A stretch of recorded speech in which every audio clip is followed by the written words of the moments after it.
নমস্কার, আমি বাপ্পা, তোমরা দেখছো লেন্স লাইফ। তো মুকুটমণিপুরে খাওয়া দাওয়া করে আমরা এখন যাচ্ছি মার্কেটের দিকে, আর তারপর যাবো ড্যাম্পের কাছে যেখানে বর্ষাকালে জল ছাড়া হয়।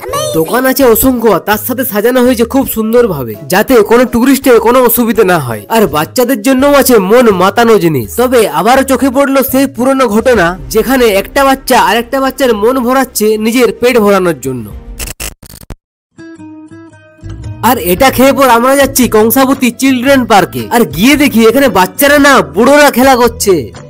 আর তারপর আমরা নামছি যেদিক দিয়ে বর্ষাকালে জল ছাড়া হয়। আর এশিয়ার বৃহত্তম মাটির বাঁধের এটাই হচ্ছে সেই ঐতিহাসিক গেট। আর এখন যতটা শান্ত, বর্ষাকালে ঠিক ততটাই উগ্র হয়ে যায় এই পথ। আর এশিয়ার এই বৃহত্তম মাটির বাঁধের জন্য আমি তো গর্ব করতেই পারি। আর তুমিও যদি প্রাণের শহর বাঁকুড়াকে ভালোবেসে থাকো তো অবশ্যই একটা কমেন্টে জানাও। দেখা হচ্ছে পরের একটা ব্লগে, ততক্ষণ বাই। এক প্লেটে 3টে পরোটা, আনলিমিটেড তরকারি।